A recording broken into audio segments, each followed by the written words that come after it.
Hello, and welcome to this week's broadcast of This Week in Science. Welcome you all to being here with us for this live stream. Welcome to being here with us. Yes, welcome. I don't know what accent that was. Okay, but anyway, we're all here. We're going to talk about science. This is This Week in Science. This is the part where I tell you, dun, dun, dun, we might mess up. And if we do, the podcast will be edited for you. Thanks to Rachel. Yes. But otherwise, be here for the mess ups and the science. And ready to start the show, Blair? Yes. And I hope everyone out there is ready to start the show. Click the likes, share the show, get us in that algorithm. Let's go! Ooh, haha, yes. We are beginning this show. Hold on, I'm having a moment here. Aha. We're starting in 3, 2. No, there we go. Yep. This is TWIS, This Week in Science, episode number 1061, recorded on June 3rd, 2026.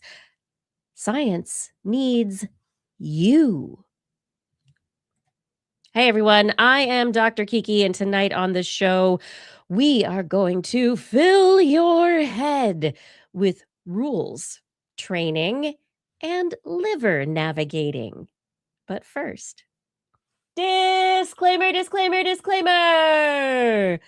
The proposal has been submitted. So many hours we thought it through. We understand it might not land, and although our aims were true, yet an itch won't let me rest, even though we tried our best to explain the idea, the methods, and evaluative schemes.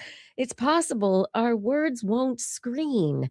Did we mention diversity, or was it all American citizenry? We're blessed, I guess, not to study sex, but rather the homogeneity of science-ishness. And what if we win an award? What will happen then? Will the money come through? Will the effort be allowed to pursue all the things that it wants to do, or will this dream be pulled down the drain? We propose you listen to This Week in Science coming up next.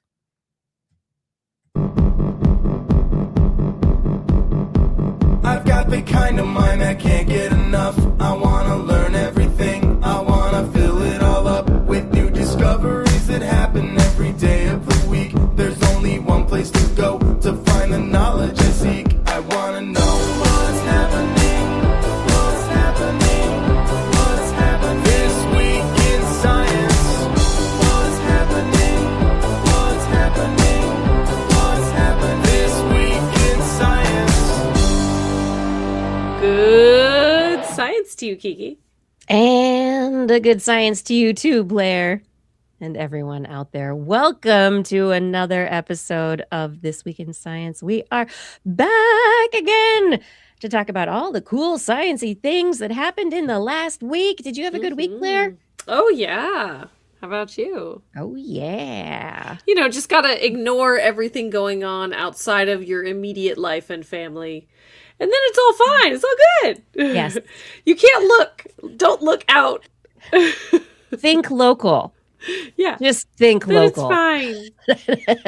It's fine. Yeah, unless you live in an area that was recently gerrymandered, then it's not fine if you're having a primary. But you know what? It's all good. We're going to move forward. We did We're all have going to a voting exercise day, right? our Yes. civil rights. I hope And, everyone who wanted to was able to, has yeah. been able to exercise their civil rights. Oh boy, what a time to be alive. And the disclaimer for today was a little bit based on personal experience, and we'll get to that in just a moment with our science news. So, Nice. yeah, I have stories. Oh, yeah, about new rules Oh. that might have to do with government grants, and also bad food quality, bad gut sequencing, Bower bird bonanzas, and an octopus mirror attack. What? Kiki's Animal Corner. I know! I saw the I'm stories and I very just couldn't not. I excited. love the animals. What is That's in great. Blair's Animal Corner? I have DEET. It's always good to have around in certain areas and certain times of the year. This time of year in the Northern mhm. Hemisphere, very much so. Yeah, and then I have some wild pigs, and I have pigeon navigation back in the chat. We love the pigeon navigation. But how many wild pigs is it? What was it from Twitter? It was like 52 wild pigs or something. What's this? I don't know what that is. It was an old enjoyable Twitter meme about wild pigs. Yes. So there was a certain number of wild pigs that became what is it, the number that we needed to have. But this all sounds very exciting. 30 to 50 wild boar. Yes. We all need 30 to 50. Yes, legitimate question for rural Americans. How do I kill 30 to 50 feral hogs that run into my yard? Yes. It began an entire conversation. Oh, I loved it. Yeah, so anyway, wild pigs, feral hogs. One and the same. But now it's time. Are we ready? We're going to jump into the show. Let's do it. Without any more ado, I want to remind you that subscribing to the TWIS podcast is the best way for you to get TWIS in your ears every single week when we publish a podcast. Make sure you go to your favorite podcast source and look for This Week in Science and subscribe, and get your friends to subscribe as well. Additionally, if you would like to watch in video, or you like putting the video on and listening for your ears, whatever it is, we are on YouTube, Facebook, and Twitch. We broadcast live weekly Wednesdays, 8 p.m. Pacific time-ish, right around there. And you can go to our website, twis.org, to find out more information about every show, our show notes, links to stories, and links to our Patreon community and our Zazzle store. Woo, all the things. Okay. As usual, you ready to dive in? Yes. Okay. We're going to rip the Band-Aid off, and we're going to do the painful thing first, okay? Okay. Yeah. Okay. Then we can talk about the pigs and the octopus. And yeah. Okay. And then we can have all the fun. Give me my medicine first. Let's hear it. This is it for everyone. I do really think it's important to keep everyone apprised of what is happening in the national policy sector with regard to science and research and development. Yeah. And so the big news this last week is Russell Vought from the Office of Management and Budget, the OMB, which, if anyone saw my social media posts over the week, I was being quick and easy, and my dad texted me and said, "What do you mean? OMB, EO, no jargon." And he was giving me trouble. So I'm explaining myself here. I don't like typing with my thumbs, and also, character limits, and just not wanting to take the time to write everything out in social media for me. But OMB, the Office of Management and Budget, Russell Vought is the director of that office. This last week, he submitted new rules for the Office of Management and Budget with specific implications for a part of the how we fund grants in states. And so there is a specific part of the Code of Federal Regulations, the CFR. And if you ever apply for a grant, which I just did, I just submitted my very first NSF grant as a PI, which is very exciting. I don't know why I did it, just to feel the pain, maybe. But there's a lot that goes into those grants. So for Yeah. everyone who has had to do these forever to try and get funding, yeah, I understand. It's a lot. And to suddenly have your funding pulled away from you capriciously by politicians, it's not just harmful to the science. It dismisses the time and the expertise and the effort that is gone through to procure the funds to make sure that we can properly fund basic science research and eventual development into applications, technologies, applications, etc. Okay, so the proposal from the OMB was new guidance for the federal financial assistance located in Title II of the CFR. And within this change, they initially, in their summary, say, we are doing this, one, to improve transparency, accountability, and oversight for use of federal taxpayer dollars. Two, to clarify status of OMB's policies and requirements set forth in the Code of Federal Regulations, text as an OMB regulation. And three, reduce recipient burden. All of these things, great. It's amazing. And the last time there were changes was just very recently, actually 2 years ago in 2004. And part of the reasoning in that was to streamline processes and to reduce recipient burdens so that the process of applying is actually easier. The process of managing the money is easier. All of the regulatory burdens are reduced so that the principal investigators or people who are principal on the grants can actually do the work as opposed to having to work as hard. So, but anyway, they're still working on it, obviously. That's great. And you read through the initial summary of the grants and federal financial assistance and where the money goes. And while people online have been talking about this specifically impacting science, this applies across all regulatory agencies across the government.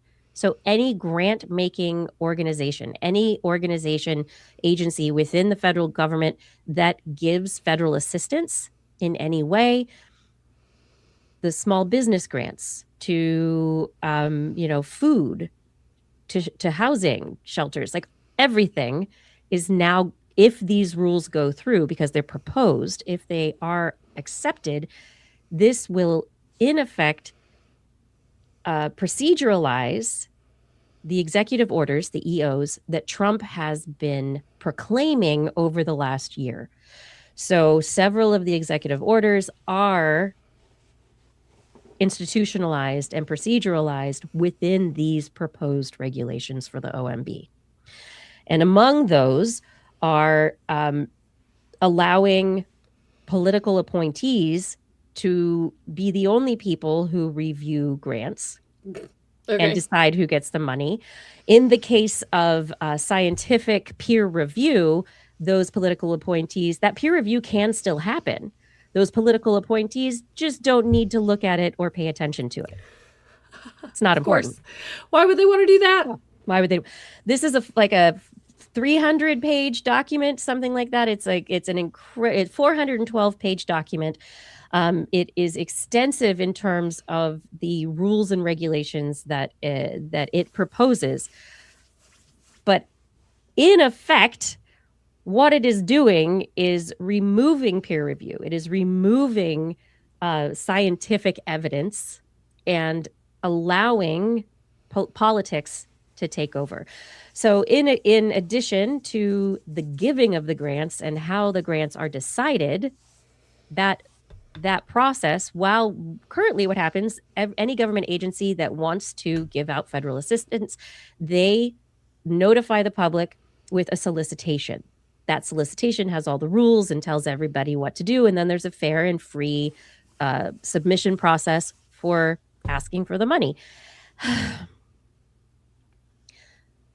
They have suggested that, they might not always need to do that, and that there might be private solicitations that are not actually publicly announced. Mm-hmm. So that the whole transparency and accountability issue, right there, they're shooting themselves in the foot, because basically they said, we might not actually give we'll give grants out, but we might just decide who to give them to Mm-hmm.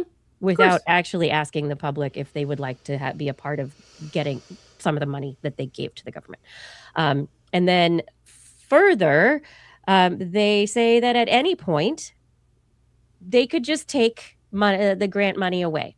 That if Cool. not just the grantees, the people who have gotten the funding, but the institutions that they're affiliated with and even collaborators that they are working with, if any of those parties are found to be working against the administration's aims, then they can take the money away to be paid back by the To be grantee paid at back. any point in time. This is wild. Yeah, it is. It's so for the last year, we've been talking about, oh my gosh, can Trump do this? Can the executive orders actually put this forward? Can this happen?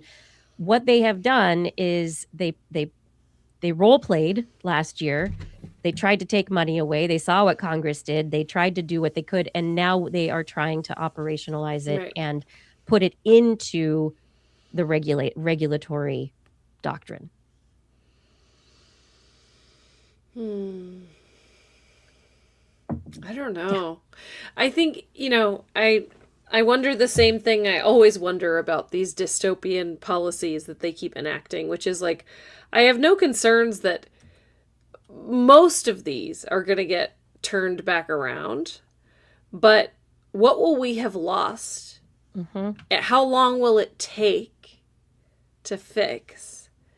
It's just, I think that's the part that's really scary to me is like, I can get through these tough times now, but how long are the ramifications of this nonsense going to permeate through our entire existence? Like everything that they're doing. I mean, if you want to talk about withdrawing funding, I was just learning today about how they're talking about the Department of Education is talking about holding colleges and universities accountable for low earning outcomes. So basically, like anybody in the arts, like anybody teaching people the arts is going to lose funding. Like just and I understand it. Let's talk meta here, like the real earning outcomes, like the real output here that they are playing for is ignorance. That is the goal, right?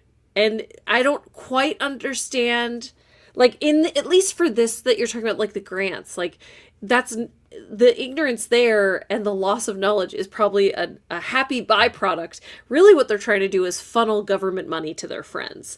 Like that's really what this is about. And that's what I'll agree with. And so there has been, sensationalism. I mean, this is the time, and I have agreed with people online. This is the time for people who appreciate science to really like rattle the cage. And currently until July 13th, they are accepting comments on this proposed regulation, these proposed rules. And so there are many places that you can go.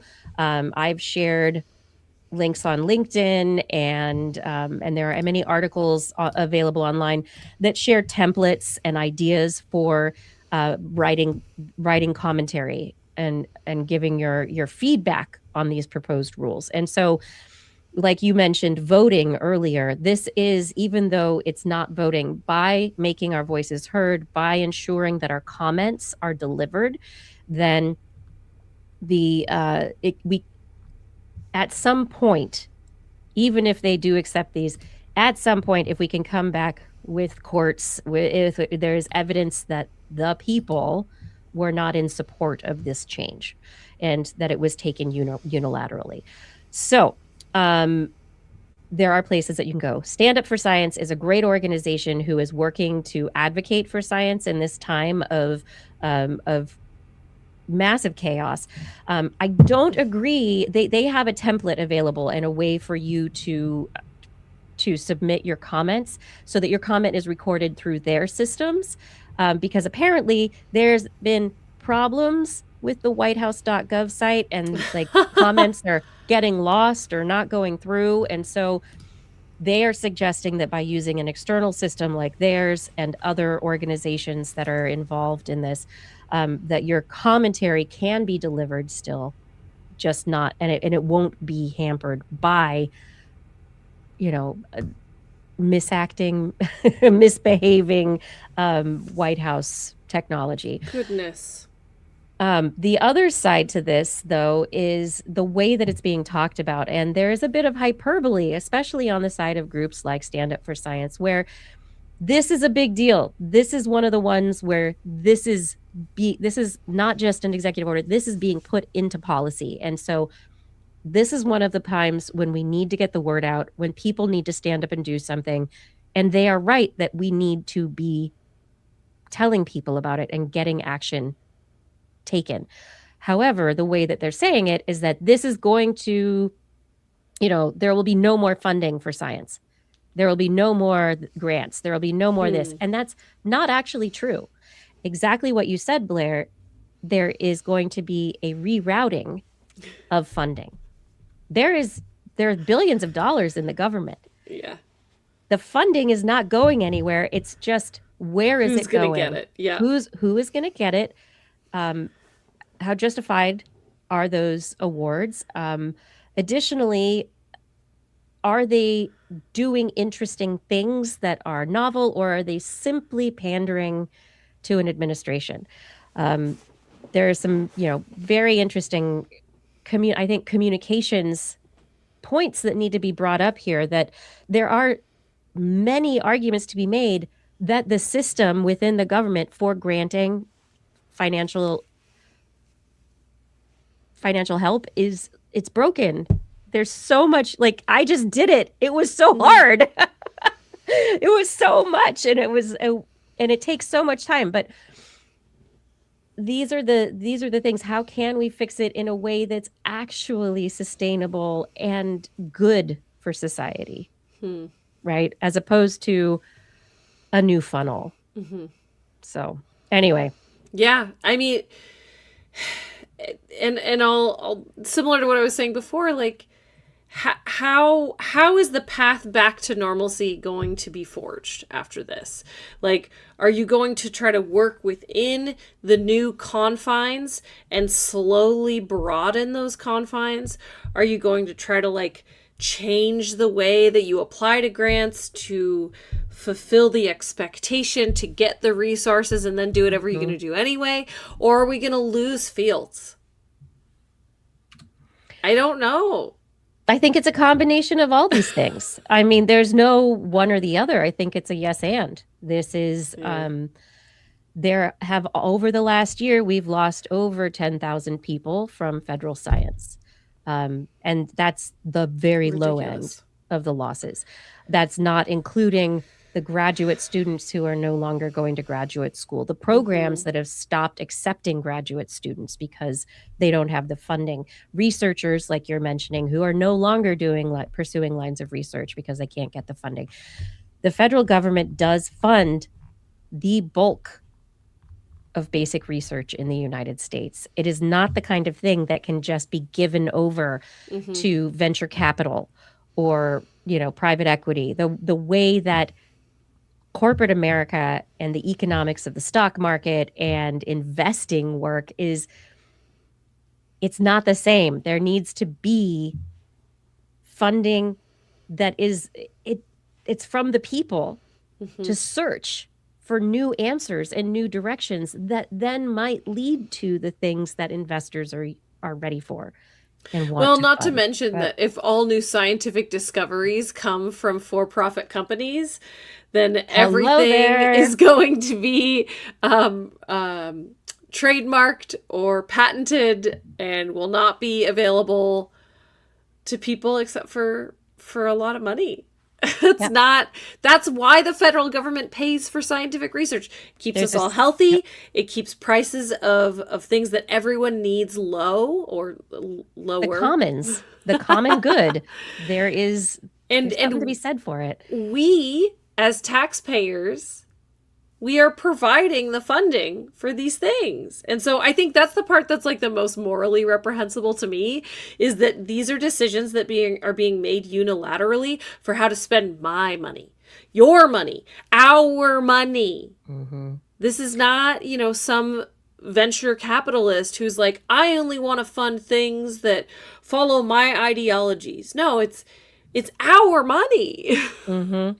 And this question from the chat, Radius is asking, how fast are they changing? Do you get to have discussion in the public, or are they changing money faster than people can stop? And for these grants, for the scientific grants that have been unfunded, for the way that they are deciding to shift funding priorities, it is happening very fast. And although they are following the letter of the law with the opportunity for commentary, right now there's not a lot of there aren't that many ways for individuals, researchers, universities to be able to say, hey, wait, why'd you do that? And so there are many people who are keeping records of who's losing what money, where, how much money is being lost. There are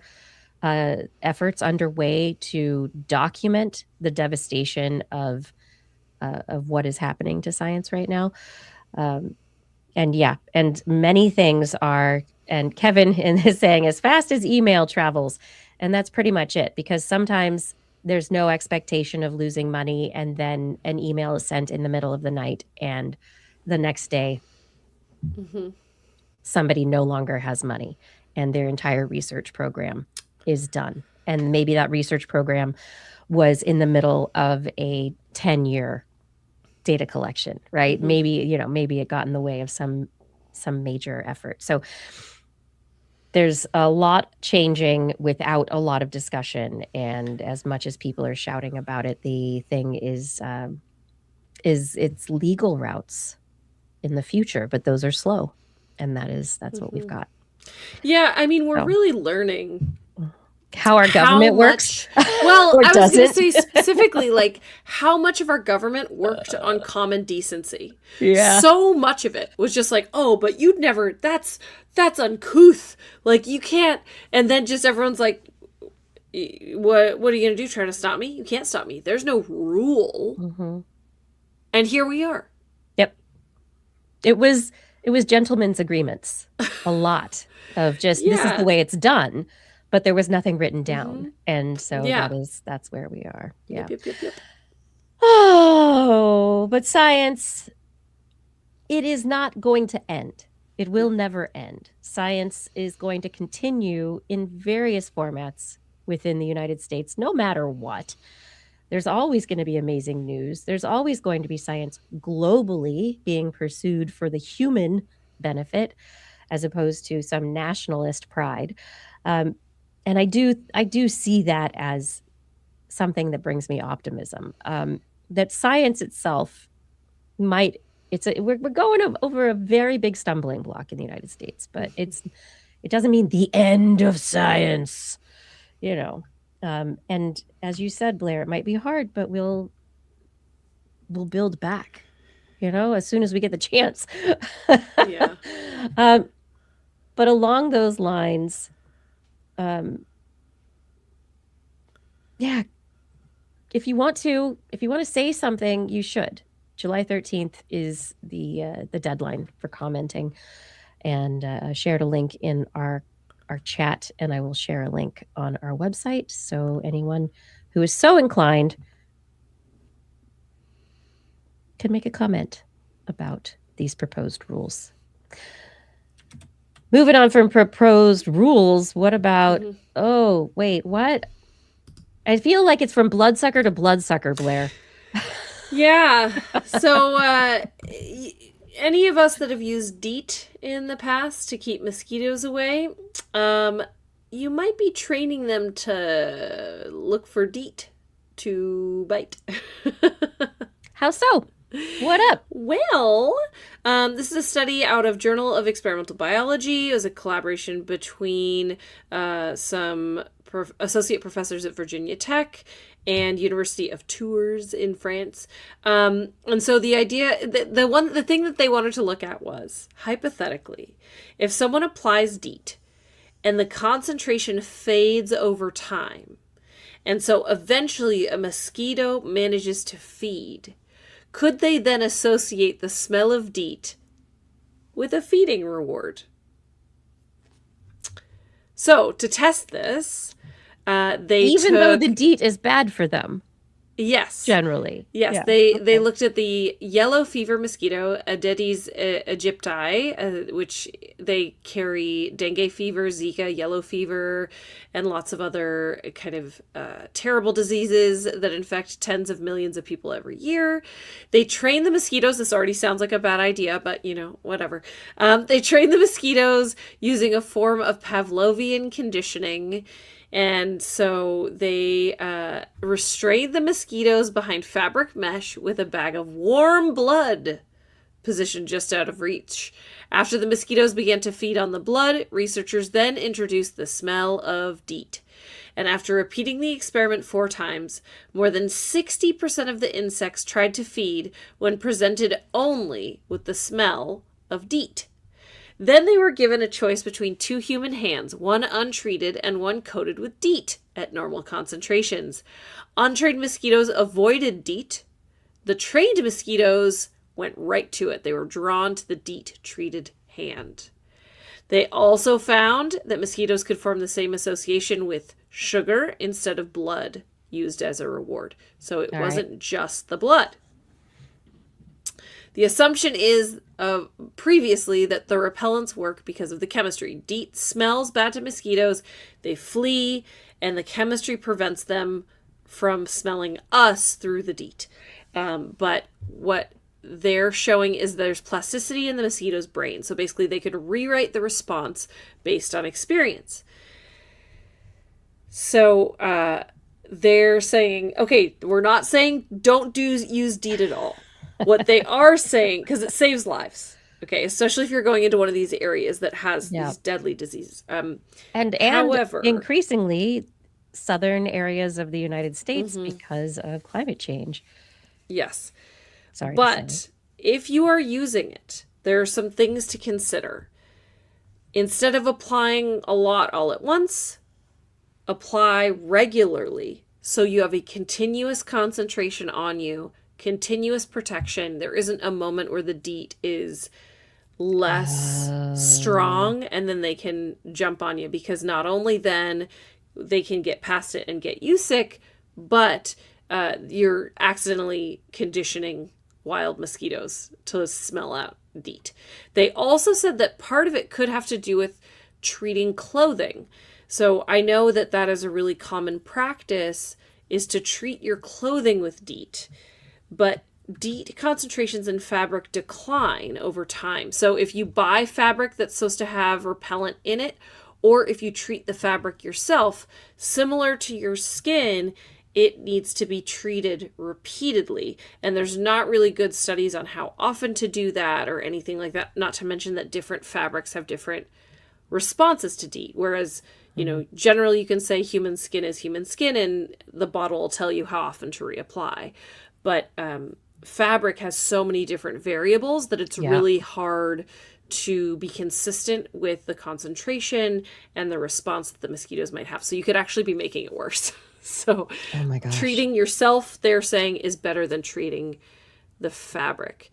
So I mean, they're basically just saying like mosquitoes are smarter than we thought. Their opportunity, I know it's like the classic thing, right?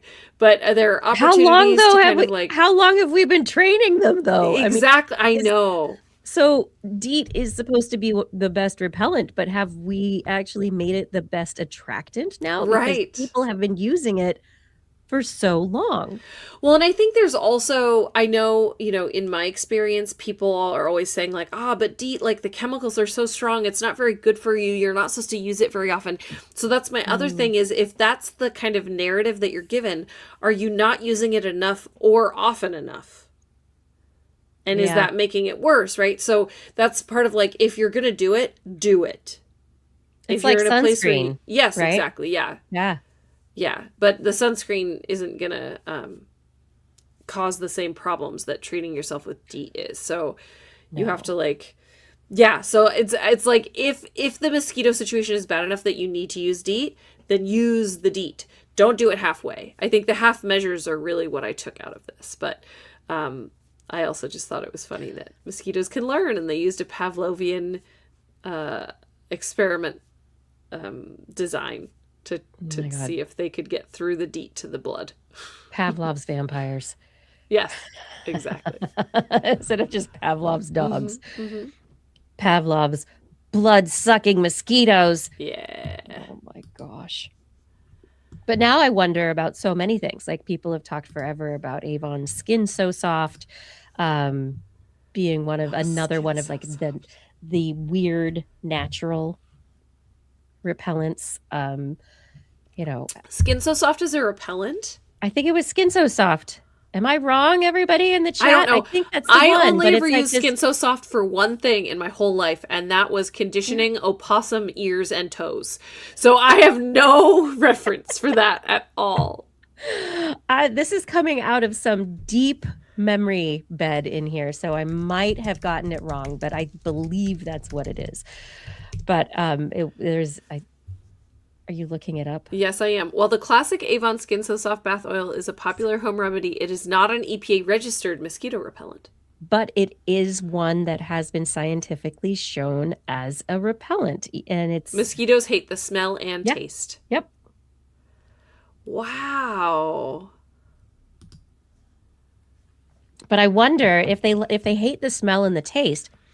You know how they have like the bitter stuff that tastes like weird bananas or smells like weird bananas to stop you from biting your fingernails? Oh, sure. Yes. Yeah. It's supposed to be that operant conditioning, right? Or the taste conditioning to repel you from that thing. And so if you think people are going to, if they smell like Skin So Soft or like DEET, wouldn't it potentially have that opposite effect if it tastes bad as well because of taste conditioning? Yeah. Could be. Yeah. Absolutely. I mean, if you anyway, had that stuff on your learn. fingernails long enough, You learn to like it. yeah, the taste of that might have a calming effect on your nervous system. It's true. Yeah. It's interesting. All right. Well, speaking of mosquitoes, they're just like us. delicious food, delicious tastes. Do you want me to go on to delicious tastes? Yes. Yeah. So I've got a couple of stories related to badness. It's so bad. It's so bad. But it's good. It's so bad it's good. Yeah, or it's really, really bad, but it's maybe not so bad for this first story. I don't know. Ultra processed foods. We've been hearing all this news about ultra processed foods are killing us. Ultra processed foods are the things that are worst in the world in our diets. And, you know, oh my God, how could anyone eat ultra processed foods? That said, and I've had this thought as we've talked about it before, is that ultra processed foods, there's a gamut, right? There's a wide spectrum of what an ultra processed food is. Yeah. You can have a sausage that's made with very, very, very good ingredients, or you can have a sausage made with really, really, really, really bad ingredients. Are they the same in terms of their ultra processedness and being bad for you? So these researchers looked at this question, and they looked at the question of, for these ultra processed foods, if we adjust and manage the sugar, the fats, the things that are nutrients but bad, if we manage those things, how does the impact of the ultra processed food actually change? What do you think happened, Blair? I don't know. Thanks for playing. I'm sorry. It's fine. Tell me.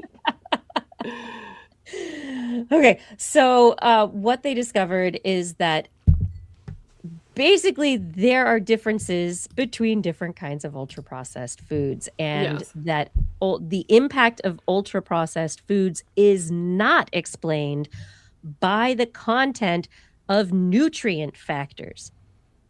So it's how it's made. It's how the cellular structure of whatever the food was disrupted. It's the other additives and things that are there. But when they controlled for fat, sugar, or sodium, Mm-hmm. they saw that there was very little effect.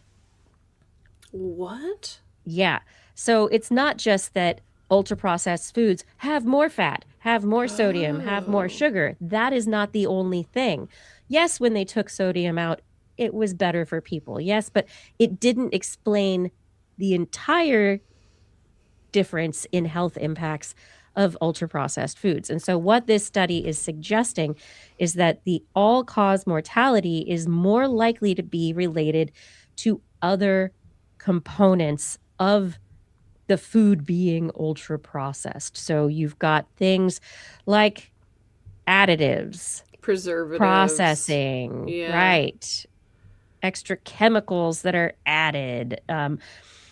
And so in their analysis, they looked at a whole bunch of different variables. They looked at ultra processed foods and risk factors, UPFs and mortality, food subgroups that they were looking at, and they looked at the impact of all these things on the individuals through the time of the study. And one of the things that they saw that they thought was very interesting, and that is something that is worth more study, the same or ultra processed food eaten by people in low income groups is more likely to lead to worse health outcomes than the ultra processed food eaten by individuals in high income groups. Yeah. The other side of that is really, what is the ultra processed food that you're buying at a higher end grocery store? Mm-hmm. What are the ingredients and processes involved in that food versus the ultra processed food that you're buying at a budget discount store?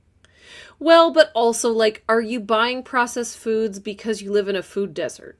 There's that. Yes, that as Or well. do you So live how right much next of to your a farmer's diet? market? So Yeah. you're going to eat your Yeah. ultra processed food as a treat, but then you're going to have your fresh fruit and vegetables tomorrow. Mm-hmm. I think that's part of it too, is like,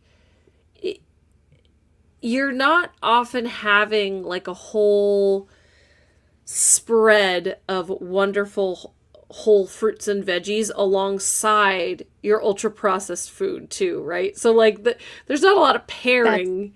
right. So that also means if you're eating the ultra processed food, like that's your meal. Your meal is the processed food. It's not, I'm going to have some french fries and then I'm also going to have a salad with like grilled chicken on top. Like people do that, but generally that's not how ultra processed food works. I also wonder if part of it has to do with the pure volume, because a lot of ultra processed food is addictive.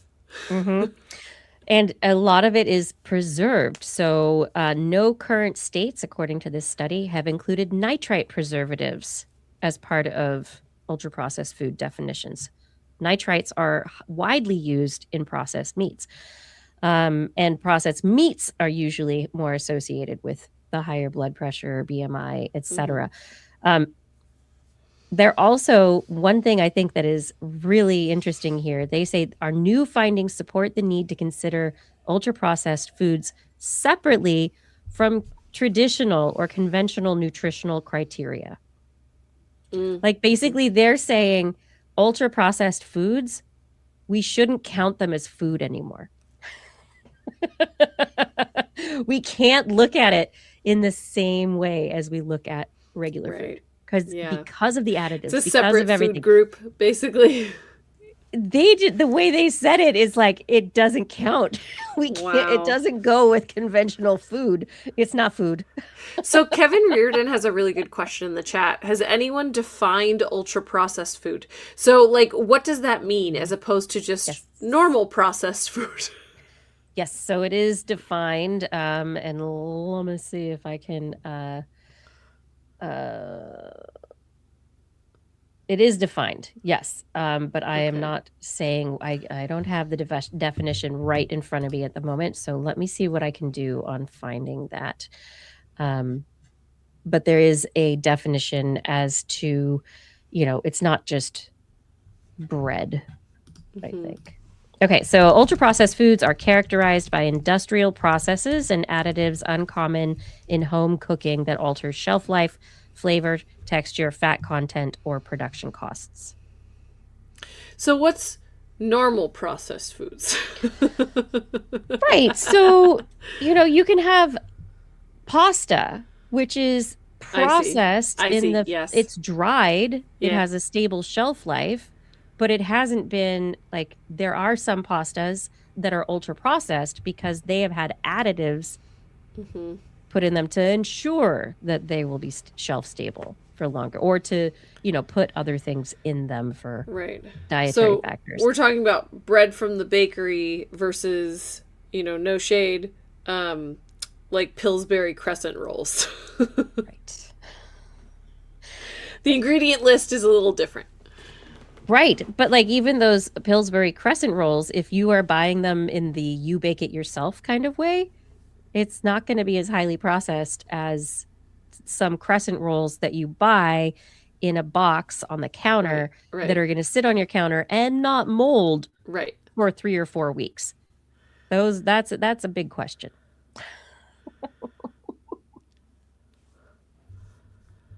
Interesting.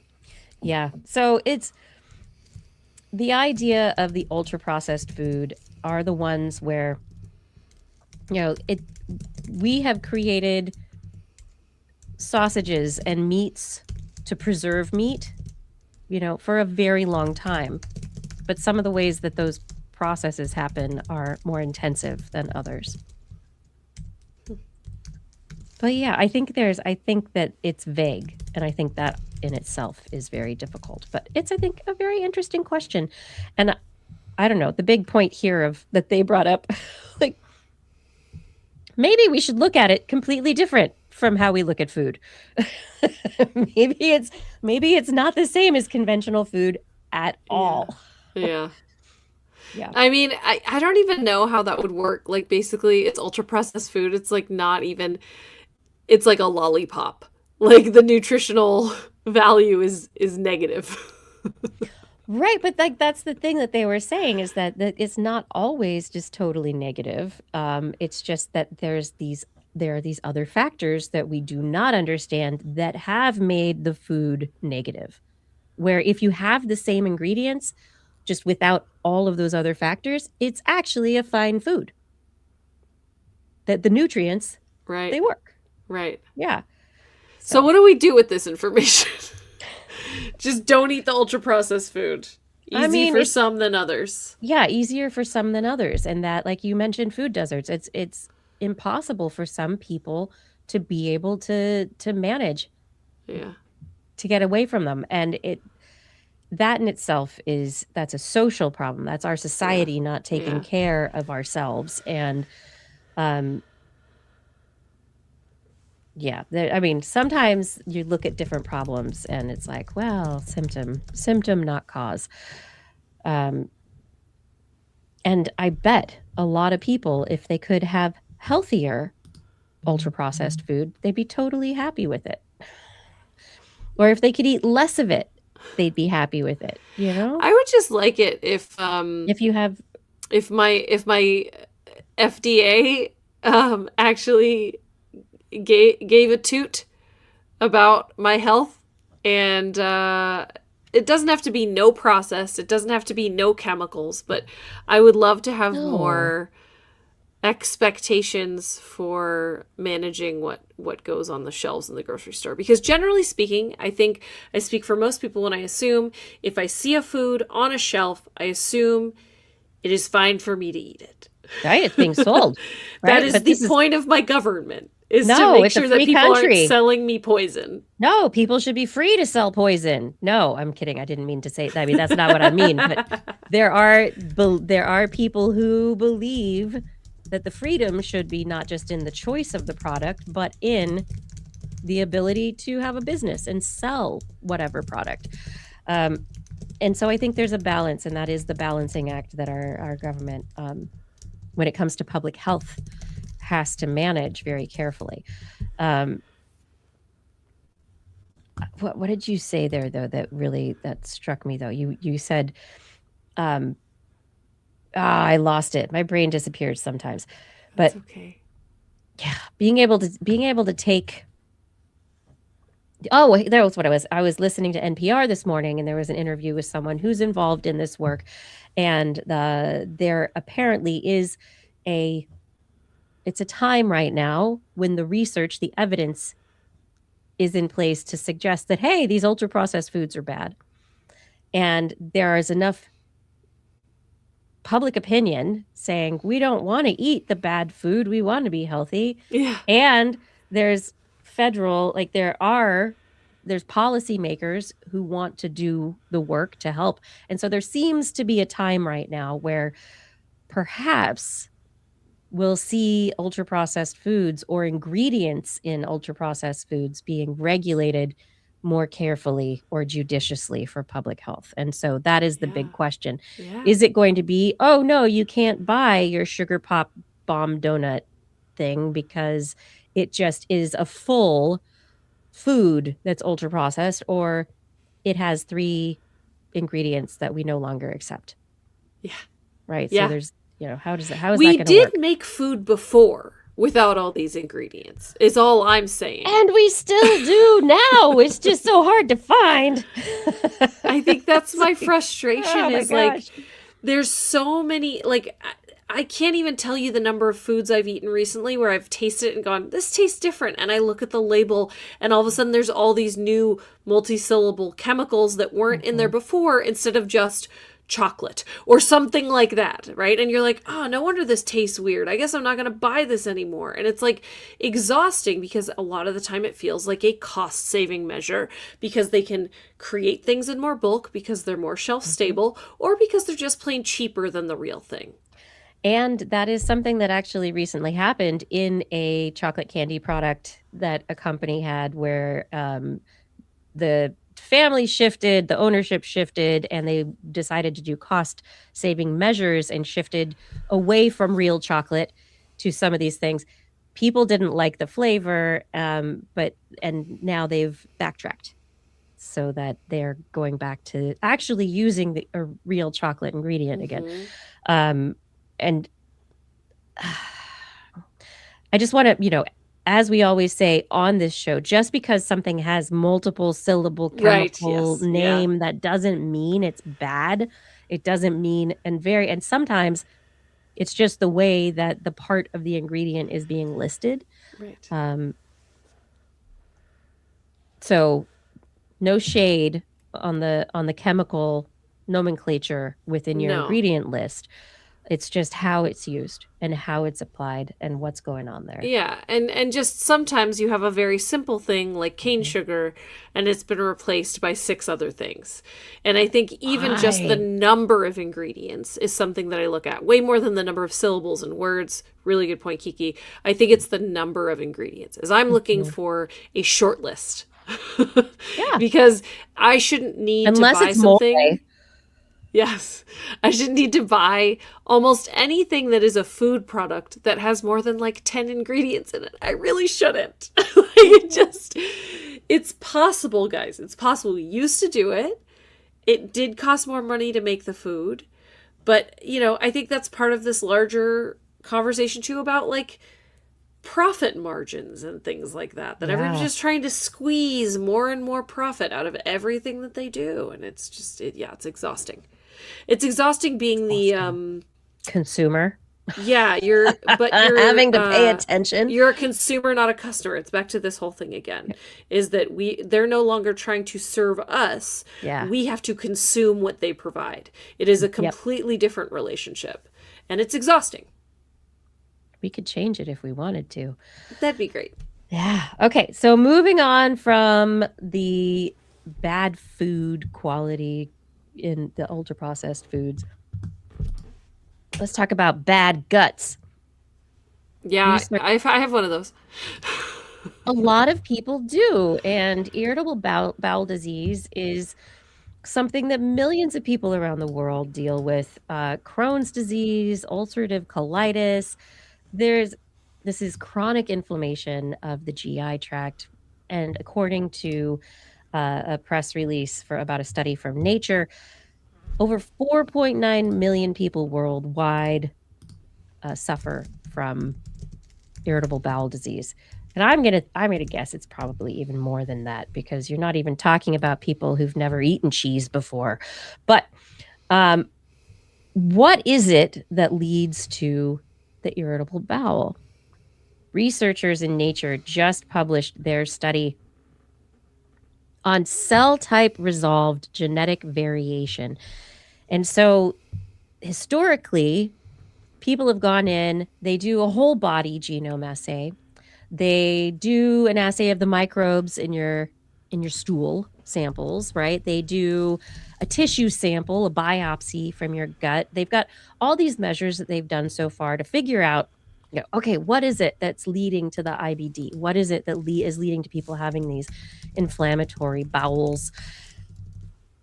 And for the first time, they were able to do a study where the samples they took were specific to cell types. They were able to map genes across cell types to be able to identify specifically the disorders or the misbehavior of certain cell types in certain situations. So they had what they call EQ2Ls, cis expression quantitative trait loci, across 2.2 million single cells. This was with intestinal biopsies and blood from over 400 people. About 125 of them had IBD. So they're comparing these cells of the IBD suffering people to people who do not have that. And thank you very, very much, Radius. We are humbled by your support. Thank you for being here today. In this study, this is the first time beyond tissue level detection that they have been able to isolate specific cell types at a cellular resolution, what cells are going wrong, when, and why. So the genetic basis of their misbehavior. And so this study is going to allow researchers to be able to highlight different cell types. So dendritic immune cells in the gut versus B cells in the immune system versus secretory cells, mesenchymal cells, different cell populations. What is going on at different places in the gut at different times in relation to what stimuli.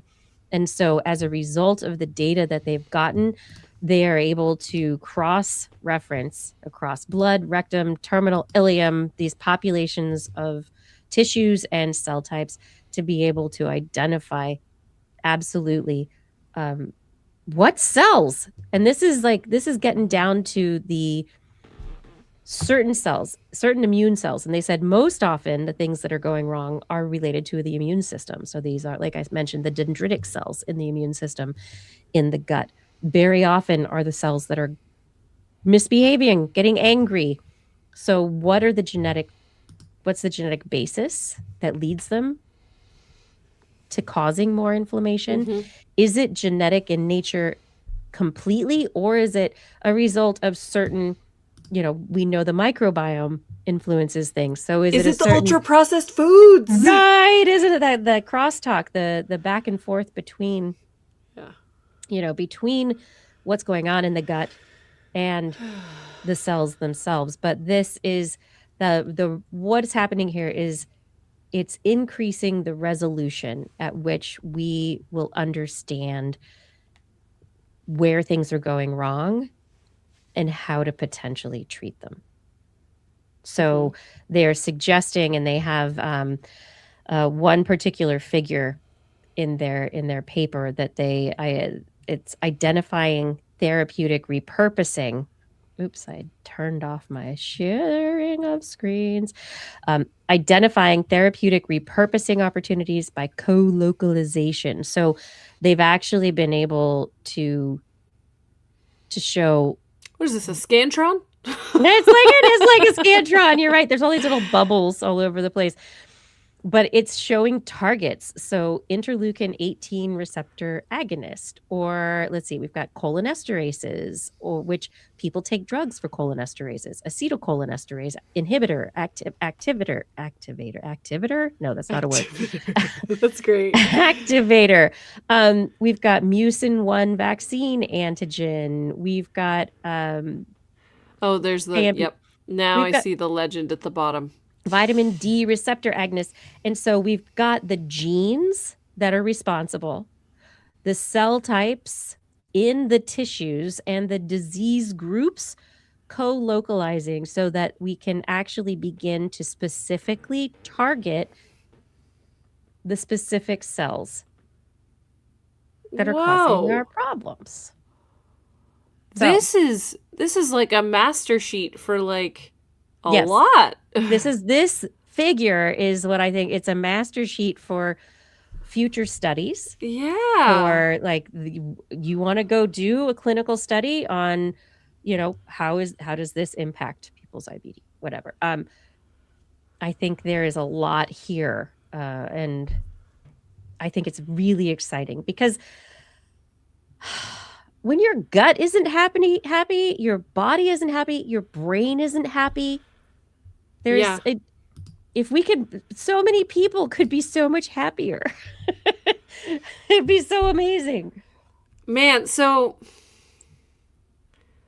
yeah, we're getting much closer to the just like, hey, it's time for your annual physical. Let's sequence your genome. And then go through and let me know which of these things are bothering you today. And you can be like, great, you're going to do this for this, and you're going to do this for this. And it's going to be like so much more targeted. I'm pretty excited for this piece of future medicine. I think it will be so nice because, you'll really be able to know, well, this particular drug doesn't tend to work on people with this genetic marker, so we're going to use this drug instead. Or even this particular treatment has negative side effects on people with this particular genetic makeup. So let's do something else here. Or, oh, well, all of your symptoms tell us that, you have this one disease, but based on your actual genetics, most likely it's actually this other thing. So like it's going to shortcut a lot of medical trial and error. That used to be trial and error. Yeah. Right? I think that's the part that's like, that? Yeah. So, speaking as someone at the right age in their life where now like things just go wrong with my body and then I have to try to figure it out. Right. Oh, Blair. So Blair. Listen, I'm turning 40. All right. Like this is happening now. You're not allowed to turn 40. It's happening. No. But, I know that the medical system, not to like harp on America's ills more, but like the medical system where we I'm live, sure we're gonna like get international audience if we continue to is such that you not only do you have to be your own advocate, but it is often a long, circuitous path to get the care that you need. And that is not, for lack of trying for medical professionals, but that is the way that you have to navigate the insurance system. But that's also the way that current medical knowledge works. You kind of have to use the obvious choice first. It's the whole like look for horses, not zebras thing, right? So like, you see a very obvious, like, oh, these symptoms usually mean this. You treat that. It doesn't go away. You go to the next thing, right? And so it's just like, it can be really exhausting if you don't have time, money, patience, knowledge to keep going back, then some things never get fixed. And so if you can have the genetic information to let people know what they're predisposed to, how they might be able to treat various problems, you can cut so much of that down. I'm really excited. You can cut so much of it down. And I think, the symptoms are one thing, but like you said, the genetic aspect, as we get deeper and deeper into this is where that personalized medicine actually starts coming to a real benefit. Because you suddenly go from your random, like, 23andMe genetic assay from 15 years ago that said, oh, you have sticky earwax. Like, what am I going to do with that? Okay, whatever. But because of certain single nucleotide polymorphisms, that suddenly, because of research like this, where it's finding single cell correlations between dysfunction and genes, suddenly you have a connection. And so if we can get that information and actually use it in a way where it's not abused by corporations, Huh. but actually helpful to individuals, right? Then, yeah, I think we're on to something. And you could know whether or not you need a vitamin D supplement versus acetylcholinesterases, right? There you go. Yeah. Yeah. Yeah. But anyway, the future, I think, is going to be bright. And this study itself found many novel correlations that had never been seen before. So that is in itself I'm very excited for that. incredibly exciting. This is This Week in Science. Thank you so much for joining us for another episode. I hope you are enjoying the show and the stories that we're bringing, the conversation that we're having. And if you're enjoying what we bring to the show this week, please make sure that you're helping to support us, continue the show, so that we can keep the show going in an ongoing fashion. Make sure we can pay the bills and keep the lights on as we try to talk about science in a human way week after week. We are not recorded. We are not algorithms. We are people who are discussing thoughtfully, compassionately. We have human questions and human ideation. And isn't that something that's good to support in this day and age? Head over to twist.org, click on the Patreon link, become one of our monthly or even annual supporters there. There also is at twist.org a PayPal link if you'd like to donate through PayPal. We also have our Zazzle link if donating isn't your thing, but you'd like a new shirt or mouse pad or towel for your summer beach adventures. Head over to twist.org. That is where your adventure awaits. And of course, sign up for that newsletter that will be coming someday. And now it is time to head on over to that next part of the show that we love to call Blair's Animal Corner. She loves our creatures, great and small. Biped, millipede, no pet at all. You want to hear about animals? She's your girl. Except for giant pandas and squirrels. There's Animal Corner. What you got, Blair? I have wild pigs. Wild pigs, 30 to 50 of them. Yeah. So wild pigs are pretty much universally considered some of the most problematic invasive mammals that you could come across. I know that when I went to New Orleans and I did a swamp tour, I've done one a few times now, and every time they talk about how, it's so fun. That's awesome. Oh, yes. How the wild pigs are causing these problems. And then I also know that in the park system that I currently work in, we have, I think it's a hybrid of pigs and wild boars that are causing problems in the parks as well. And so it's a very common thread of just like, we got to do something about these pigs. I mean, very similar to the tweet. And so it's generally considered that they're terrible for the environment. They tear up the ground. They create mud holes where there aren't supposed to be them. They just kind of clear cut everything by eating everything. They're kind of foraging in the dirt. So they're moving stuff around, and it's just, they're bad news, right?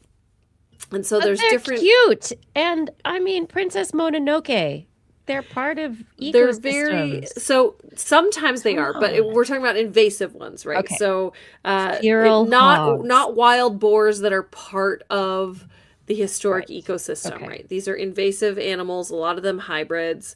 Okay. But they're very cute when they're tiny. When they're adults, they can actually be really dangerous. They can like dent car doors. They can send people to the hospital. They're huge. They're heavy. They have sharp teeth. They're aggressive. So there's lots of concerns there. I know also they can like get into people's campsites and completely ruin their campsites, right? So that's generally the expectation. However, I wanted to bring this story because it's really interesting. This is a kind of a weird reversal, because they looked at 68,000 forest plots, and then all across the United States, and combined the plots, the information on the plots with like the native and non-native plant species found there, with data from Snapshot US 2021, which is the largest annual national mammal camera trap survey in the United States. So camera trap information with these forest plots. And what they found was that the deer actually had less native plants than the boars and pigs. That's because deer are selective feeders.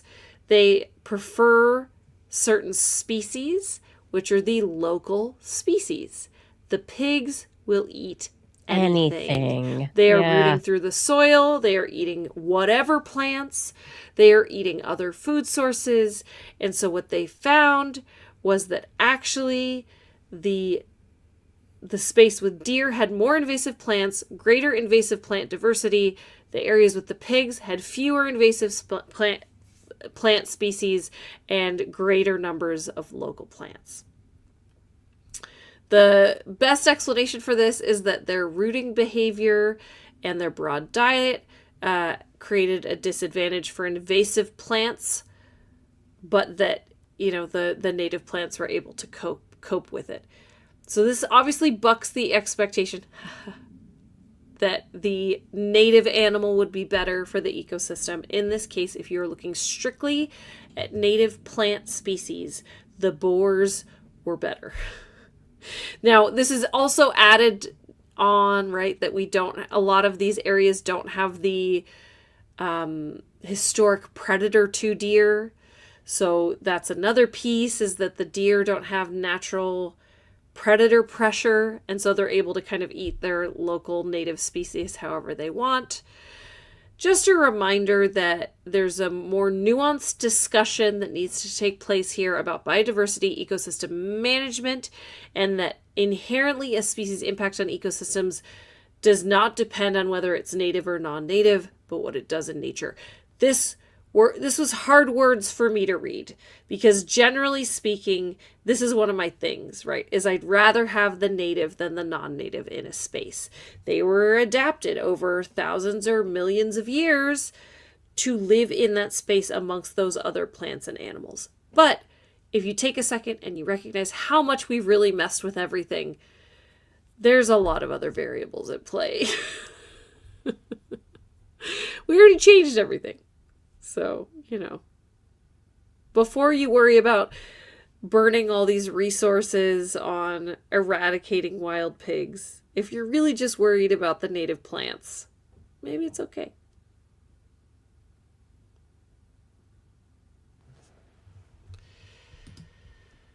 Ooh, I lost Kiki. That's interesting. I'm sure she'll be back. I'm going to move on to my next story, unless anyone in the chat room. Oh, okay. Why do we try to maintain ecosystems and fauna? Well, we could talk for 6 hours about that. Ultimately, ecosystems, plants and animals within an ecosystem interact. And those ecosystems interact with other ecosystems.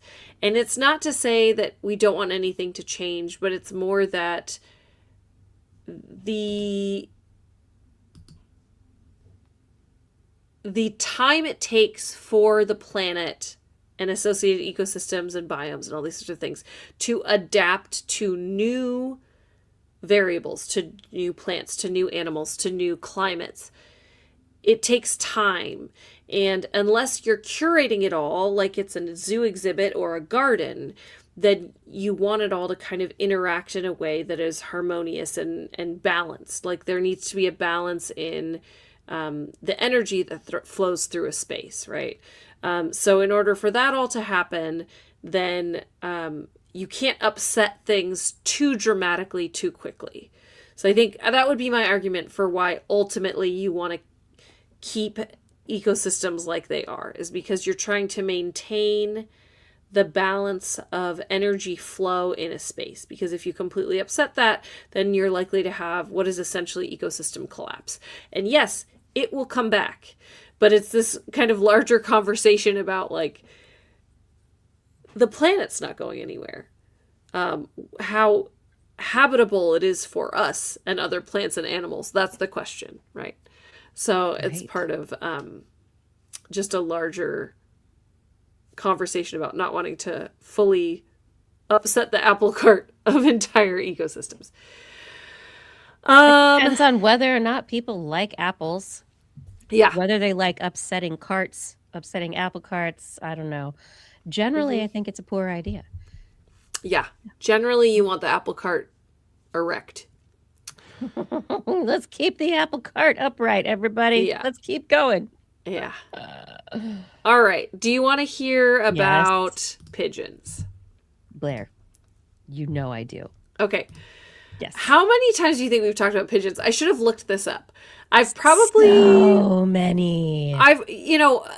From brief mentions, many times, dozens, I'd assume. But I would wager, I should look this up later, but I would wager I've probably done between 8 and 10 stories in the time that I have been on this show about how pigeons navigate.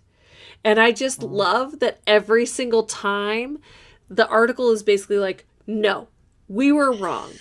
Gather round because we figured it out. It's new.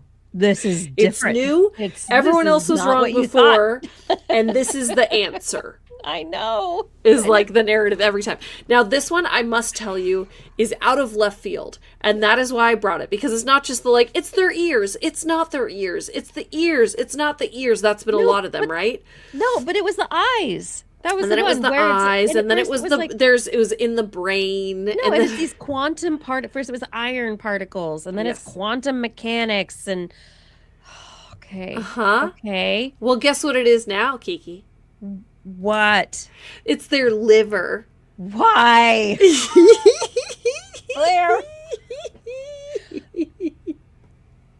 Okay. A new study published in Science. Nope. Yes. When you think of bird liver, you immediately think foie gras, right? I mean, I don't, but you sure? I've never had it.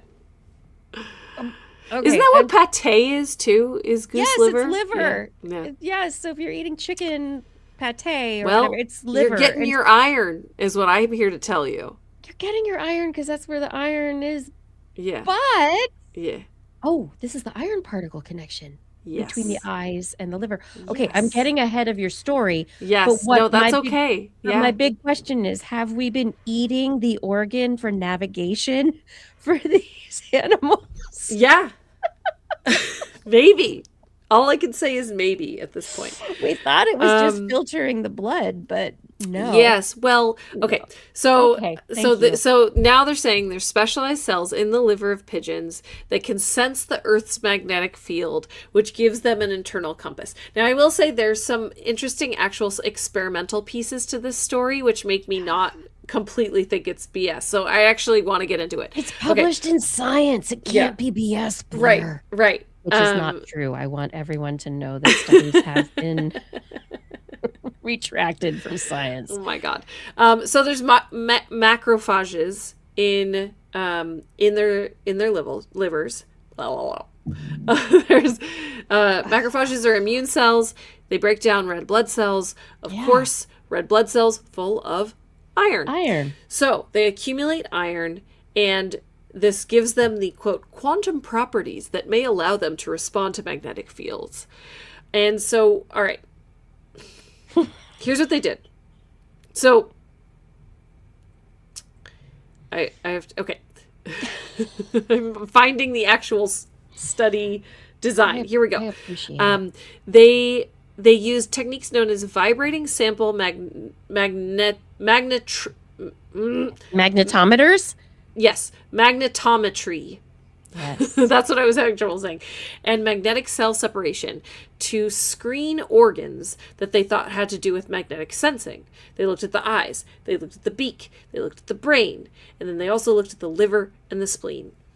They had some clues that the liver and the spleen had magnetic properties because they break down red blood cells. That's a lot of iron. Then they examined all the tissues. The liver showed the highest concentration of iron. Also not surprising. Moving on. The iron is crystallized into oxide nanoparticles, which makes the cells super paramagnetic and reactive to magnetic fields. So then they looked at the macrophages in the liver and found that they were responsible for the response to the magnetic field. Then, to test if the liver macrophages played a role in navigation, they conducted experiments on pigeons that were trained to return from distances over 20 kilometers back to their aviary in Germany. They removed the macrophages, and then pigeons lost their sense of direction on overcast days. What? But when the sun was visible, they were able to find their way home using solar cues. Wait, what? What?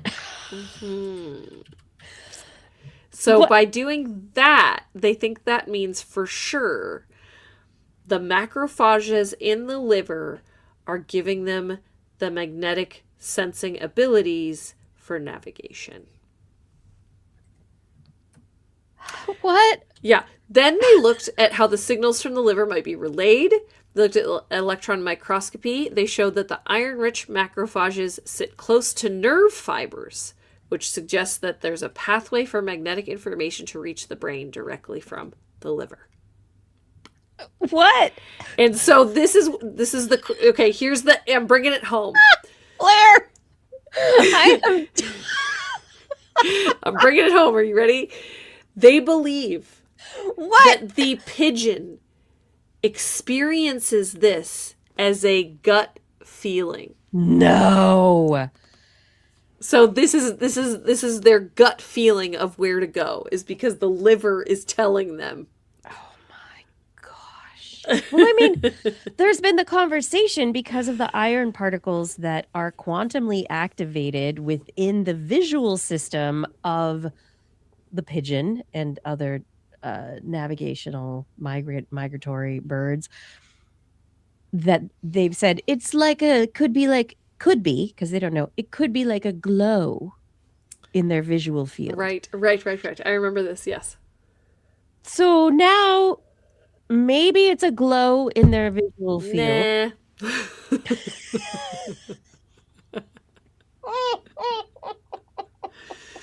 And maybe it's just their liver telling them where to go, pulling them along. I liked that they were Oh able my to God. actually experiment and see if the pigeons could find their way home without the macrophages.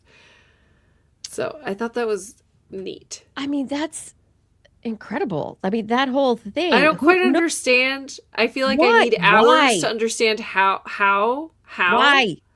They don't understand how. They just found something that when they removed it, Yeah. it was correlated with a loss of ability. That does not mean that they themselves are part of that signaling path. I mean, they're part of the signaling pathway in Yeah. a way, but Yeah.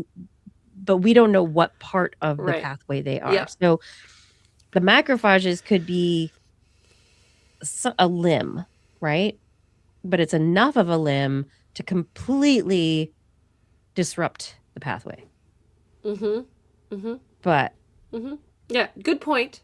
I'm glad you brought that up. That's totally true. what? But I like to think Why? it's the liver. That's hilarious to me. It's like full Like, of liver is the iron. food- Liver's the food that your dad gives you with bacon and ketchup and onions when you're growing up poor in the country, and you're like, "Why do I have to eat this? It's disgusting." And your dad's like, "Yeah, it is disgusting. It's just your body's filtration organ, and that's all." But Meanwhile, now I'm thinking about how I've been giving my kid the like Gerber oatmeal, which I'm sure you remember that there it's was this full of viral liver. thing that it was full of iron, and people were Mhm. taking magnets and being like, "Look at all this metal in this Oh, oatmeal." I've done Like that this is experiment. It's so yeah. fun, but I did Yeah, it but with, the actual breakfast the flake breakfast cereal, yes. and it's really awesome, but it's a different kind of iron. Yes. Well, and It's everybody was elemental like iron. everyone was like, "Ah, this is poison." It's like, "No, dude, it's No. fortified with iron. Can you read?" Now, people can read, but they don't know. So we have to help them understand that this is not a bad thing, and the people on the social medias are telling them Yeah. stupidity. Sensation, sensation, sensation. Meanwhile, hey, Yeah. birds navigate with their liver. How's that for Mhm. sensation? What?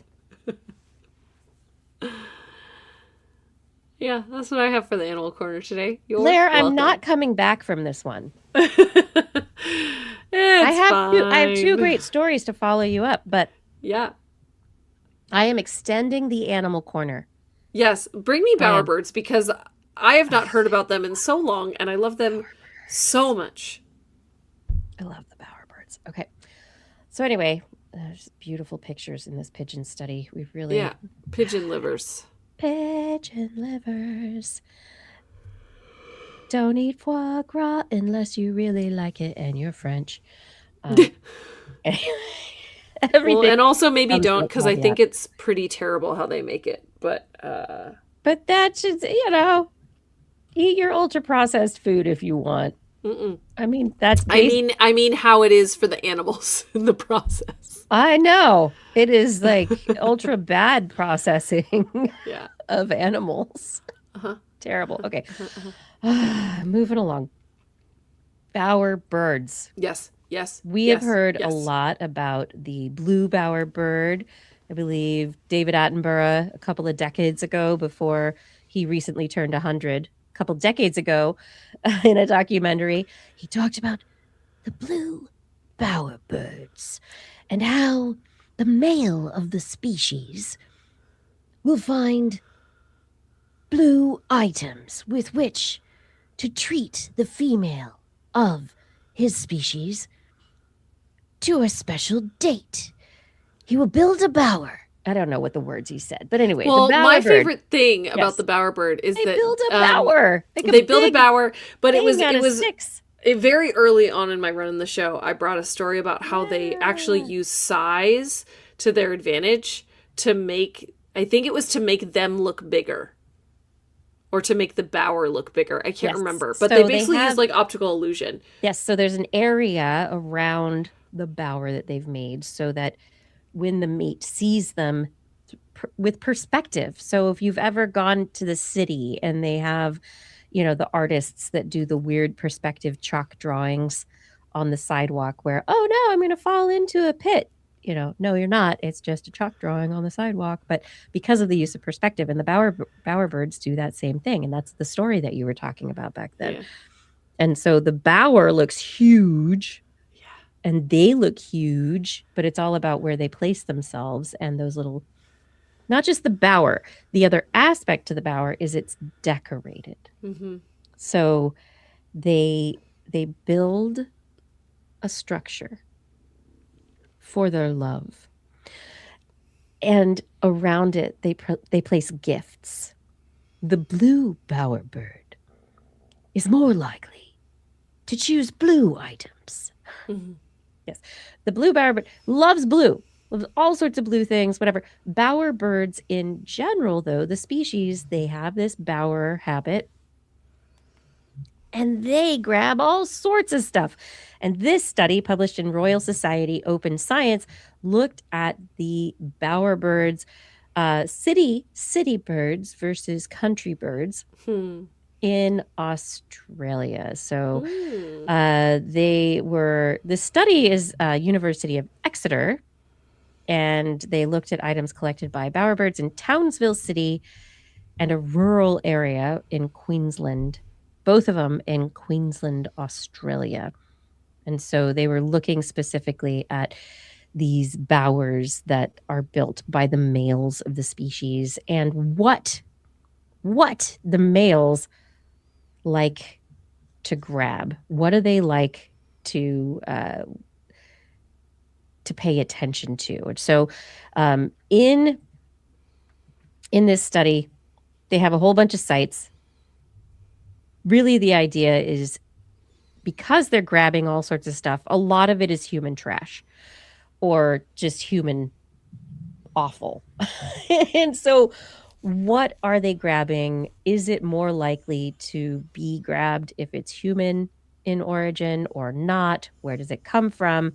And the researchers in this study, they basically published and they said city birds pretty much only use human stuff. The rural birds, of course, they like to use, all of them use whatever they can get their hands on to create their bowers. But the rural birds, if there is no human stuff nearby, the rural birds are going to grab mostly green leaves, green bits of grass, like lots of nice green colored things, other colored things they can find. But if they can find other colors and other decorations, they will look for them. And so, of course, the urban environment has more colors and more fancy, shiny things. And so you find more colors being used within the urban environment than in the rural environment. Moving on from there, the researchers were like, okay, what are they using? Well, in the urban sites, they use a lot more red. There's a lot more red in what they find. But beyond that, they found that those birds really, really like shiny human things. Shiny! Like basically, the shinier, the better. So plastic, basically. Plastic? Yeah. In one instance, they actually found the bowerbirds had found and were tossing around handcuffs. So it doesn't have to be plastic. Shiny is really great. They love shiny, but colorful. And so because of the colors, they definitely use a lot of red materials, or a lot of green materials, but red is more of a choice. And so I think this is really interesting. Especially, they didn't look at the blue bowerbirds, which have focused specifically on that color blue. And so this is really interesting, just trying to figure out the influence of the environment on the choices that these birds are making. And what they're finding is that they'll throw a scrunchie at a prospective mate. They'll throw a pair of handcuffs. Look at my little red bits and bobs. Look at this beautiful bower I made for you. Look at this piece of electrical wire. Cute. So urban environments actually offer a wealth of materials for these bower males to use to seduce the females. Oh, the microplastics. Right. I mean, but that is, I guess, a bit of an issue, kind of, because it's not really until they become super micro until they get stuck in somebody's gut that they're really a problem, right? Yeah. Yeah. It's interesting, the red, I think, because it's the opposite of the color spectrum from green, right? So like it would potentially stand out the best in a natural environment. Yes, which is green or brownish, right? And so the red is going to be, like you said, like much more visible. And so I think that is, indicative of the use in the urban environment. And they did say that in the rural environment, if the rural birds got their beaks on somebody's trash, that they would look through it and they would take out the more colorful bits and pieces. Nice. And so human trash It's not necessarily bad for these birds in this situation, but this is another example of how we are influencing the behaviors and activities of the animals around us. And this one is very visible because of the colors being used. I can't wait to meet that one bowerbird who found a pair of handcuffs. What? Were they red handcuffs? No, red. They were like shiny silver handcuffs. Sure they weren't red fuzzy ones? Exactly. Little fuzzy from a store. And my final story for tonight. Yes. Blair. Yes. It has to do with Dartmouth octopuses. Okay. Uh-huh. Yes. Okay, so this study out of Dartmouth University is something I think that you will love. It's published in Current Biology, and it was just published.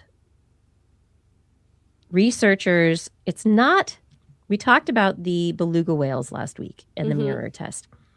This is not a mirror test, but it is a mirror test. Okay. So in this study, researchers put mirrors in the octopus habitats, let them play with them, whatever, figure out that, okay, this mirror is not me. They taught them what a mirror is for. And so they started putting fake crabs behind the octopuses, the activities, put the fake crabs behind them, because the octopus hunts using scent, and so this mirror test would not work at all if it were a real crab. So fake crab trained the octopus to understand, if I go for the fake crab, I will get a real crab. So there is a treat involved. Crab treat. Yes. So mirror in front of the octopus looking into the mirror, fake crab behind the octopus, reflected in the mirror so that the octopus could see it. 73% of the time, the octopuses turned around and went for the fake crab to get the real crab treat. The researchers and did not attack the crab in the mirror. Mm-hmm.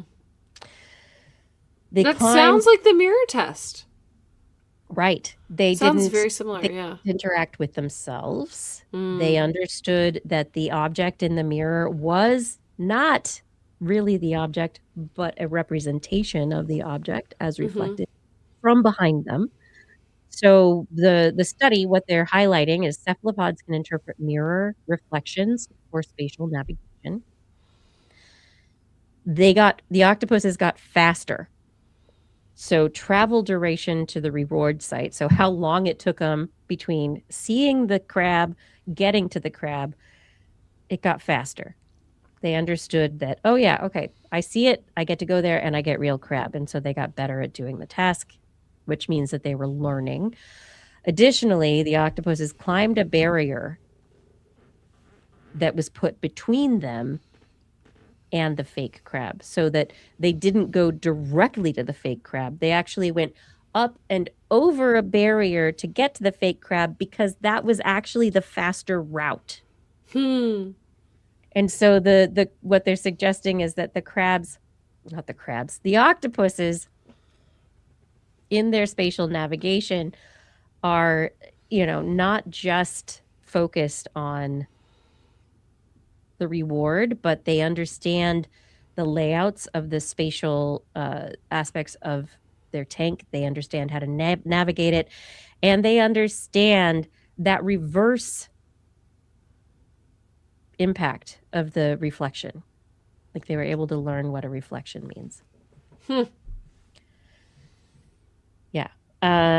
Anyway, they suggest these abilities might reflect convergent evolution of spatial cognition, because this is the interesting thing, right? How far separated from any other animal that we have I don't know. I think this is the weird one. Spatial cognition. So how do we like what aspect of spatial cognition? Because mammals can navigate spatial environments. They have cognition, planning, aspects of understanding the environment, but so do birds, so do reptiles, so how far back do we go? Yeah, this feels a little tacked on. Yeah, that little bit at the end, I'm like, Yeah. well, yeah. But what do you think, Well, Blair? we're at it. Octopuses are really smart. This is not that surprising to me, but it's really cool, I would say. I think that also because, a reminder that octopuses can match their environment both texturally and visually. They can make it through puzzles. They can remember things about a puzzle space. So we know there's lots of spatial awareness already. And I think that it makes sense that they'd be able to, first of all, they have complex eyes, right? So they can they can just basically see very well. But they also have to understand how their placement relates to other things that they see because they have to adjust their body so much to camouflage, but also to move through spaces. I imagine like the way that birds must have spatial cognition because of the fact that they fly, right? The way that they understand space is inherently different than the way that we understand space.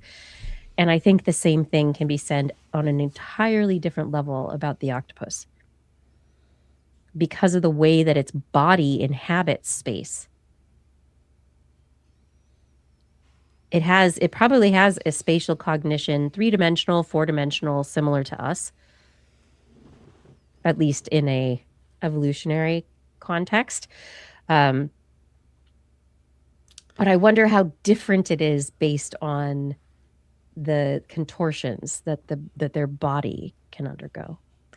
Who was it? What animal was it that they did through an AI trying to figure out if it would be able to fly, even though it's an animal that doesn't fly naturally? Do you remember that?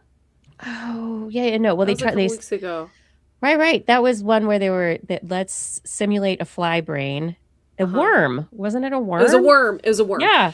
Yes. So and they're like, I was thinking about this fly. Because I also was recently having a very heated debate with Brian, my husband, about if people always are picking like which superpower you wish that you had, like that classic question, if you could have any superpower, what would you have? And a lot of people pick flight.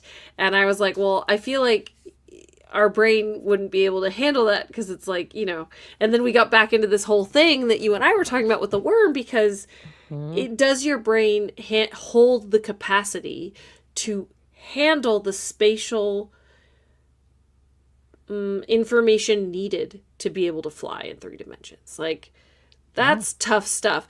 But I think that the worm did. Apparently. Yeah, the worm did. So you know what? Maybe humans could. But the octopus has to move through space in 3 dimensions. They have to change the shape and size of their body. They have to change the texture of their body. They have to change the color of their body. They have to squeeze through spaces.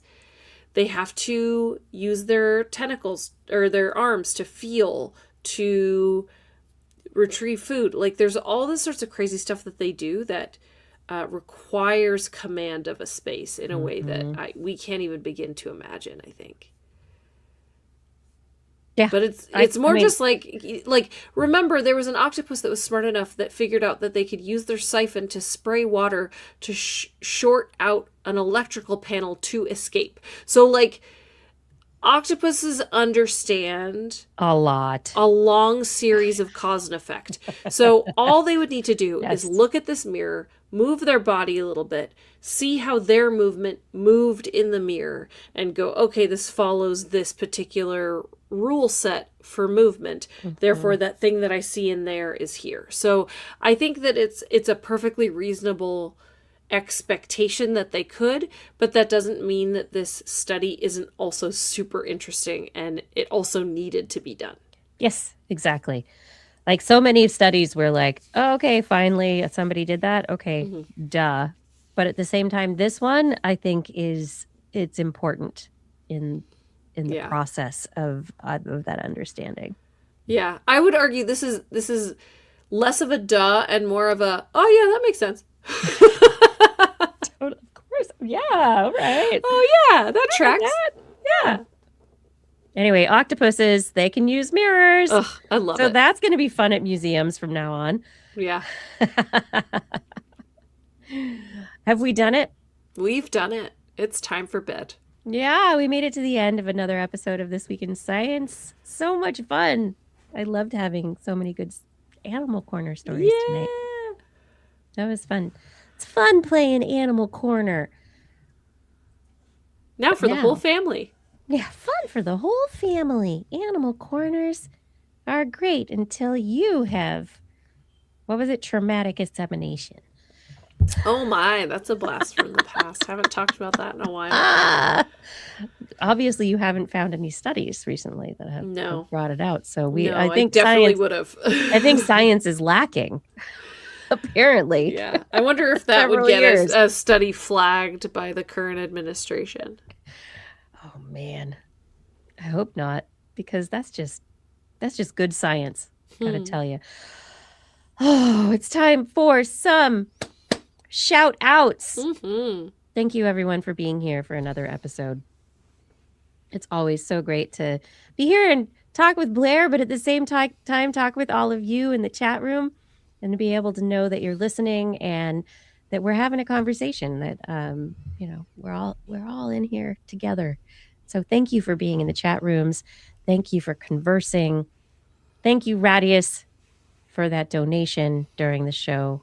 Absolutely, absolutely appreciated. And thank you to a few people who are very, very special to the show.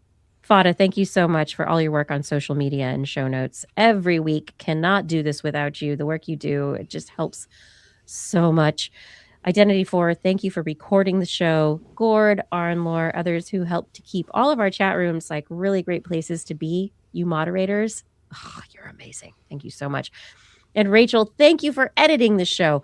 And to all our Patreon sponsors, thank you for being our patrons. Thank you, Aaron Anathema, Adam Mishkan, Alan Viola, Ali Swan, I can't even speak, Ali Coffin, Andrew Swanson, Artem, Arthur Kepler, Bob Calder, Bob Coles, Brendan Minish, Brian Carrington, Chris Wozniak, Christopher Dreyer, Christopher Rappin, Craig Landon, Craig Potts, Daryl Myshax, Dave Wilkinson, David E. Youngblood, Don Mundis, E.O., Eden Mundell, Eric Knapp, Flying Out, Fredis Winnow Lord, G. Burton, Lattimore, Greg Briggs, Jack, Jason Olds, John Atwood, John McKee, John Ratnaswamy, Johnny Gridley, Ken Hayes, Kent Northcote, Kevin Parachan, Kevin Reardon, Kurt Larson, Lon Makes, Lauren Gifford, Mary Gertz, Marjorie, Mark Hessenblow, Mark Jenkins, Noodles, Patrick Pecoraro, Paul Polly Disney, Paul Ronovich, Philip Shane, Pierre Velazarb, Richard Badge, Robert Norland, Robert W. Farley, Rodney Lewis, Rudy Garcia, Remy Day, Sean Clarence, Lamb, Shubru, Stephanie Embry, I think that's a new name, Stephen Alberon, Steve Leisman, a.k.a. Zima, Sue Doster, Teresa Smith,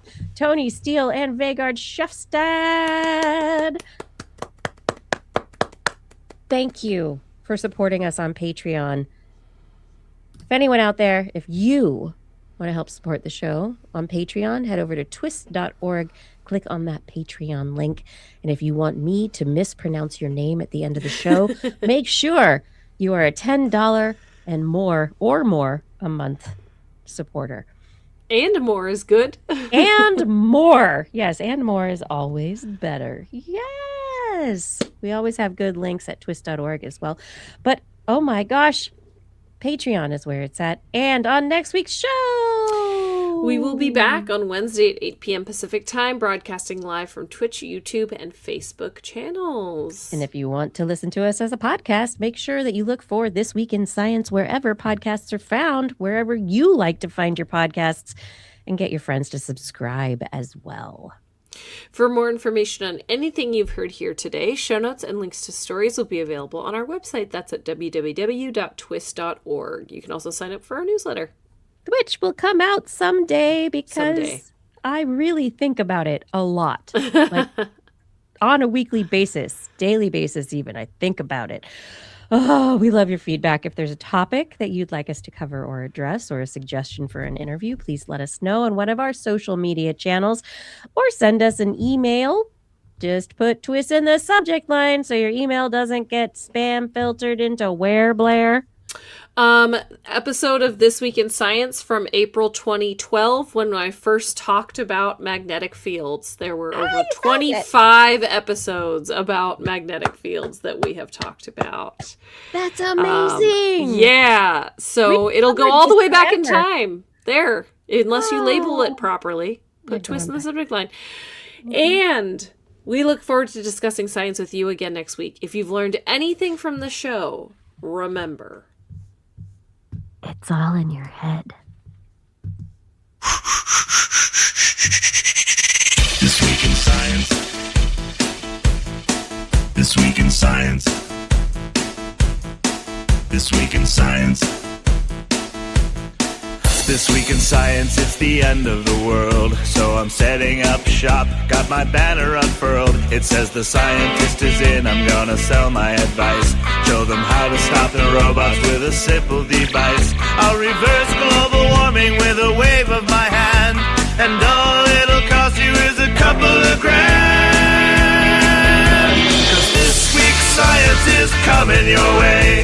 So everybody listen to what I say. I use the scientific method for all that it's worth. And I'll broadcast my opinion all over the earth. 'Cause it's This Week in Science. This Week in Science. This Week in Science. Science. Science. This Week in Science. This Week in Science.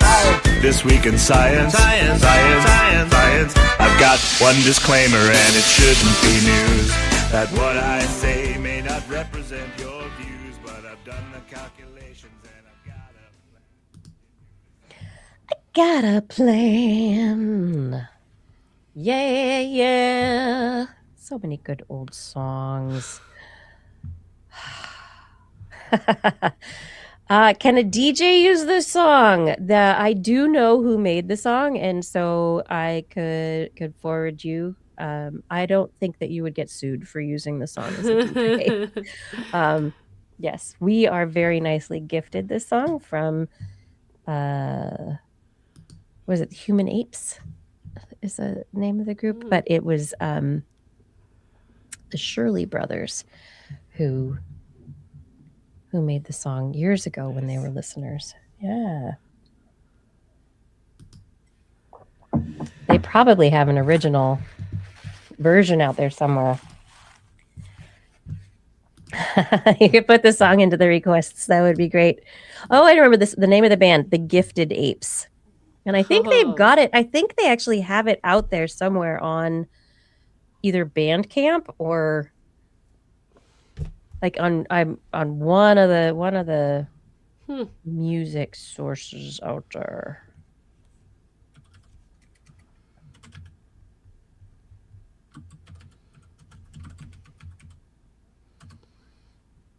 Maybe they Spotify. did a song called World Robot Domination. Yeah, that was from from one of the TWIS music compilations that we did years ago. Yeah. Before, but that's not this song. No, but they did. That's funny. So that's on Spotify. Yeah, that one is on. The World Robot Domination song is so great, and I know I'm going to play it and probably. Oh, I can't right now. I'm not going to play it, but yeah, you should check it out, everybody. The World Robot Domination song was one we used to. We still refer to it occasionally, but it was a regular segment on TWIS for many years. World Robot Domination. And the idea was that we were early supporters of the robots, so that if the robots did and eventually dominate, they would know that we have always been on their side. Always. We have supported the robots forever. Sure, sure. Sure. Don't let them listen to the show because they will not think that about me. Let's see. Oh, yeah. Okay. World Robot Domination for the Gifted Apes is the one that they have on Apple as well. Maybe they don't. Oh, wait. No. Yeah. The last song, that last end song is a Gifted Apes song.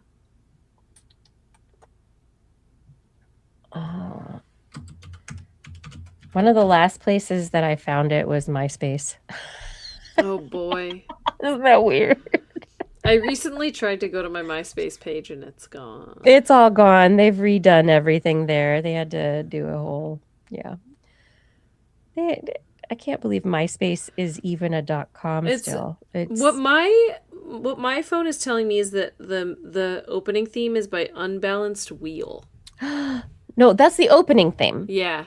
Yeah. So this one though, at the end, the closing theme is Yeah. the Gifted Apes. The opening theme is the Unbalanced Wheel. Oh, and we used to play Assumptions in the Alessandro, middle of the show. We used to play yeah, My Assumptions. Assumptions. Yeah.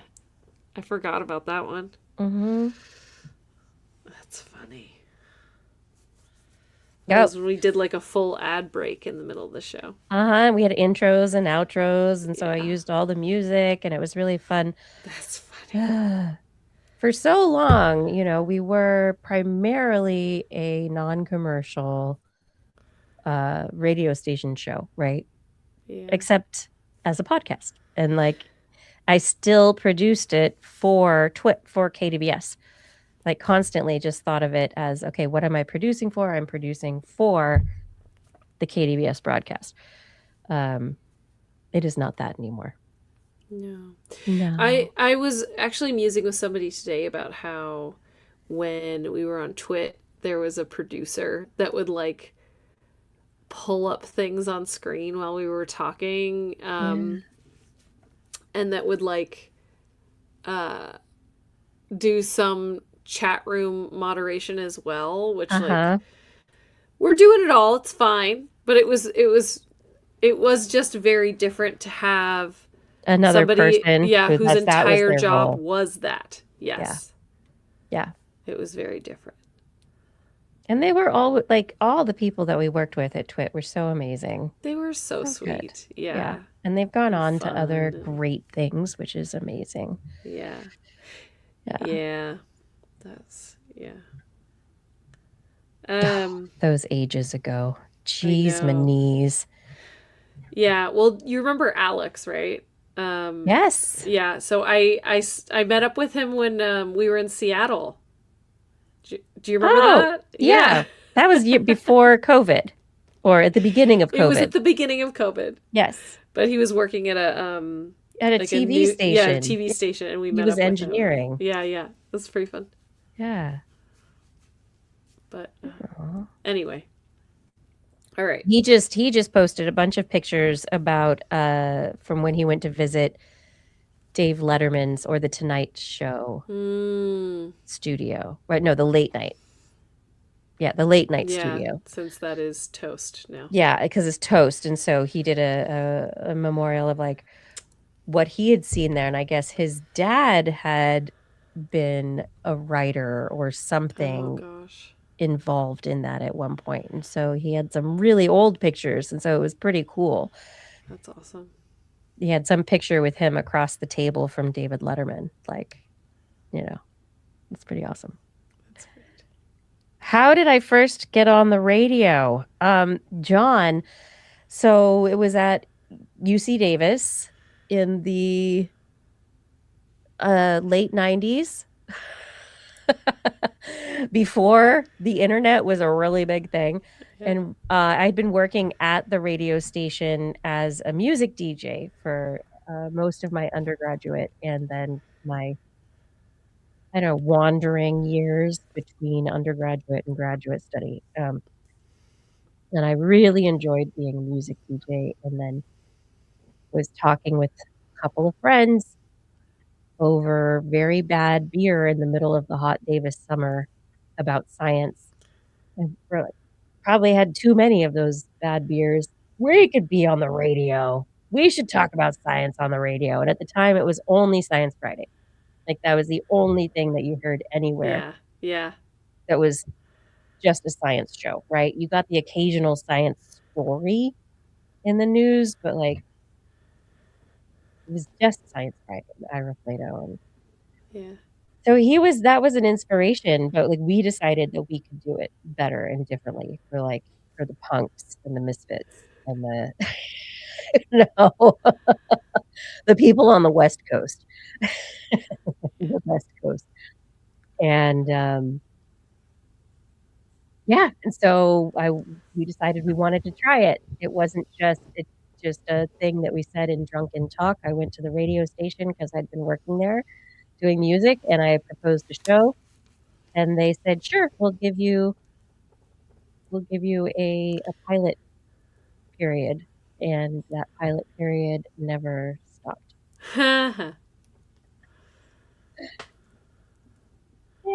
So anyway, that's how I got on the radio. It was taking what I knew and just going for it and trying and just asking. And I think that even now, as media environments are more crowded and things are more difficult, it's still the same. Take what you know and just ask. The worst that can happen is people say no. Maybe and in an educational environment like a university or even a community media environment, maybe it's just no for now, right? Mm-hmm. And if you become a part of the community and it's something that you want to do and you want to try for, maybe, you just put the energy into it. Maybe it'll happen.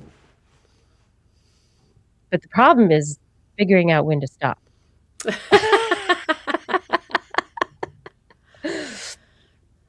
I don't know, everybody. I mean, you're going to be seeing me like, what am I? I'm going to be like 75 on here. Like, hey, everybody, let's talk about science. I think why it'll not? be interesting to see how everything changes. Like, it's already so different from when we started. Yep. It's funny. I mean, I think it's things like every time a story. So like for me recently, a few years, it was the James Webb Space Telescope, right? Because I was like, I remember when they first started talking about that and I started covering it, and I covered it every time there was a news thing. It was one of the things I covered. I had, 20 years of covering that before it freaking launched. And now I'm like, oh my gosh. When we were in Baltimore, we interviewed somebody who worked on it. Yeah. And it was like far off from happening still. So far off. Yep. And then, you mentioned the magnets in the pigeons. Yeah. 2012. 25 times we've talked about it. Yeah. Every time a story comes, it's like every time we see it, we're like, oh, gotta talk about it. Yeah. And there are just, a few topics like this where it's like through the years, every time there's been something, we've talked about it. And it's just, I think they are such incredible measures of the world that we live in. Because they really tell us not just how the science is advancing, but also how we are. I don't know. It's pretty cool. But anyway, when to stop? Never. Yeah, thanks. Yes, Paul. For tonight? For tonight, me, though. It's now. It's 10:15. We'll get you to bed what? We went to bed at 11 last week. Oh, God. So I'll get you Don't to bed. talk to me about that. I'll get you to bed 45 minutes early. Thursday was hard last week. Yeah. Yeah, Rod Haglund, the pigeons keep returning. It is. Do I still do the Science Channel? I haven't, but I just shot a couple of episodes for a new show for the History Channel. And it's what is it? Anyway, it's something about ancient aliens. It's like Race to Destruction or Okay. Destruction of Everything or whatever. I forget what the title is, but I talked about disasters for That's like funny. an entire day, and like I have not been able to get away. And then as I was leaving, there was like a leak in some big tank near Disneyland. Oh, yes, like, yes. down in LA. Yes, the hazardous got up, waste, yes. and then I got up here, and there's a big explosion in Longview, Washington, and people have died. I'm just like, now I'm seeing disasters everywhere. Yeah. Oh my When god. you're a hammer, everything's a nail. When you're Kiki on the History Channel, Yeah. everything's a disaster. Yeah, so there's a new show. It hasn't come out yet, but I just shot a couple of episodes like a couple of Nice. weeks ago, which is exciting. And I don't know when it's going to come out, but I will let y'all know when it's going to come Yeah. out. But I haven't done Science Channel for a while. I don't even know how the Science Channel is doing anymore. So it probably is the History Channel, basically. But I don't know. That's right. The tanks and vessels are rioting. But when you say vessels, you have to say vessels Yes. every time. Say goodnight, Blair. Good night, Blair. Say good night, Kiki. Good night, Kiki. Good night, everyone. Thank you for joining us for another episode of TWIS. It's been so great to hang out tonight. Thanks, Blair. And everyone, make sure that you spend this week being safe. Be safe. I mean, take risks, but be safe. Be smart. Be smart. That's right. Be curious. And be gosh darn lucky. That's right. We'll see you next week.